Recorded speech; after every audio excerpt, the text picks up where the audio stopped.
Hey everyone, it's Crystal with the Your Real Estate Transaction Coordinator YouTube channel with episode 5 of TC Life Behind the Scenes.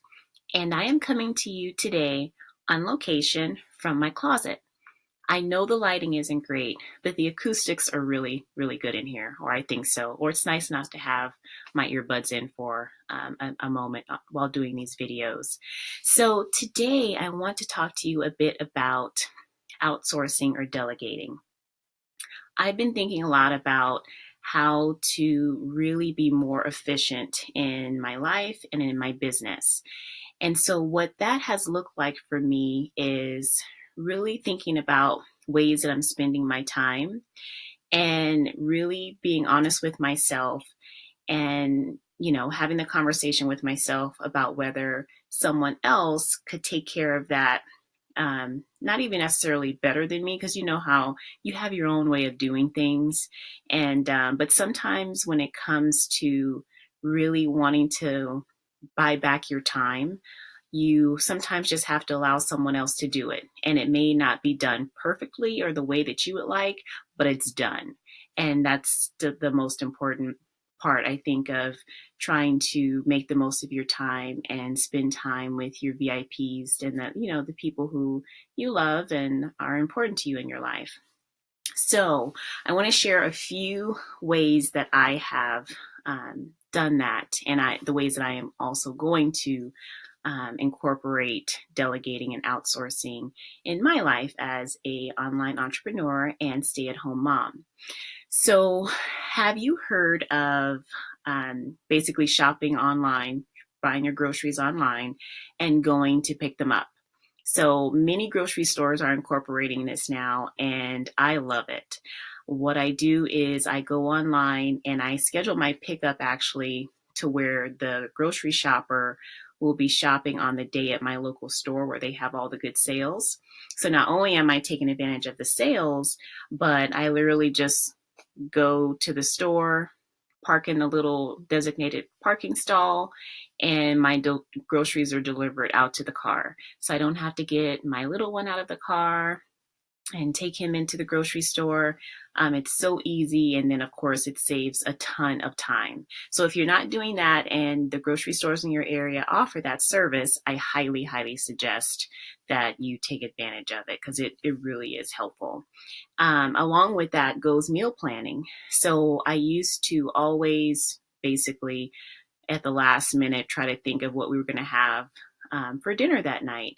And we are a family who predominantly eats in. So we cook most of our meals at home. We may eat out once a week, depending on the week. There could be some times twice a week, or we may have days what we call a fend for day. You fend for yourself that day. So my husband, manages his own meal, and I do the same thing. So we have a fend for day, and then we also may have a day where we eat out as a family. But other than that, I cook our meals at home, not only to save money, but I also think it's a healthier option, being able to control what your family eats. And being able to, choose the produce and what have you that we eat. So meal planning, picking up your groceries after ordering them online. Those are two great ways to, kind of outsource and delegate some tasks to save you time. And then I want to talk a little bit about why I decided to record this video from my closet. So I have a really good girlfriend. Her name is Jada Willis, and she is a stylist. She is a virtual stylist. And what she did was she came to my house and she did what's called a closet audit. And what that means is she took a look at my wardrobe and cleaned out items that were no longer appropriate, according to her, for, my body style now. It was basically right after I had my son. So of course my body has changed a lot. And so we took out pieces that were no longer appropriate. We took out pieces that were ill-fitting.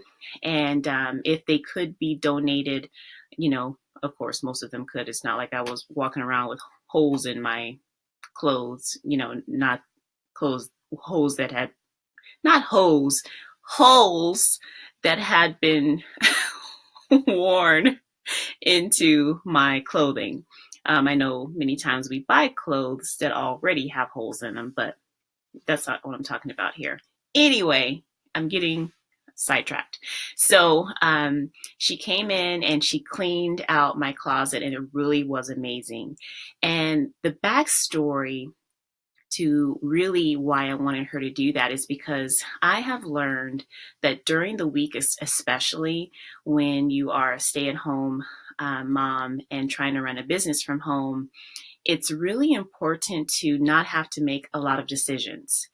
And you may be thinking, well, what do you mean by that? So, of course, during the day, we have to make a ton of decisions. Some of them are super simple and basic, like, what I want to have for breakfast.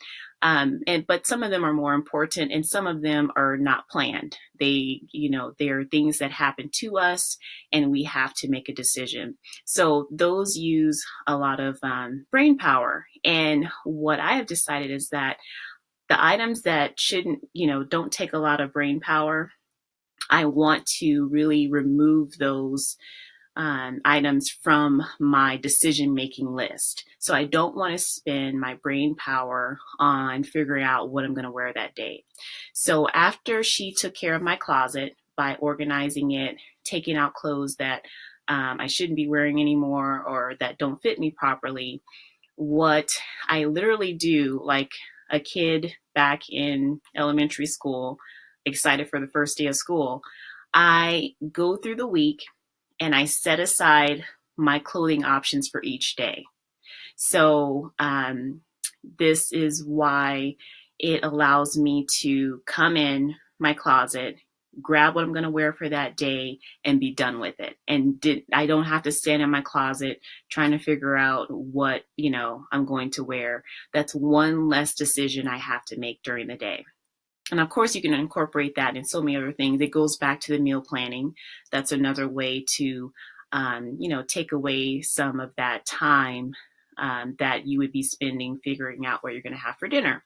So I really, really enjoy, having my closet set up in a way to where I can just come in and grab something. So organizational systems, many of you use that in your closet, in your home in general, as well as in your office. So there are so many ways. I mean, this video could be like, an hour long if I talked about all the ways that you could delegate and outsource your tasks. But in my previous video from this Wednesday, where I talked about how to run a small business at home with kids, I touched a little bit about outsourcing your childcare, or maybe even having someone come into your home. So pop into that video to hear more about what I wanted to share. But another item that I wanted to talk about in regards to delegating is also your home cleaning. So some of you may think, well, I don't have the budget for that. And so what I would suggest you look into is maybe seeing if there are certain areas of your home that are heavily used, and maybe you could just have someone come into your home and take care of those areas, like maybe even once a month. It doesn't have to be once a week. It doesn't have to break the bank, but maybe it's your family room and your kitchen, and you have someone come in and take care of those items just once a month to at least do somewhat of a heavy duty cleaning. And I know what gets me is dust. I mean, I don't know where it comes from. It's like I dust, and then the next day, it's there again. It's amazing. I don't know what it is about my house. I don't know. Is it the desert? I have no idea. But dust, it'll get you. It just can take over. So even having someone to come in and dust or do those type of things, or wipe down the baseboards, or clean behind the toilets, those are things that, no one wants to do, but they're important to take care of to maintain your home.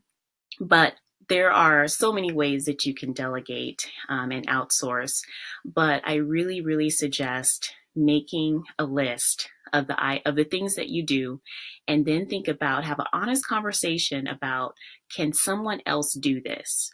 Or how can I do this process more efficiently?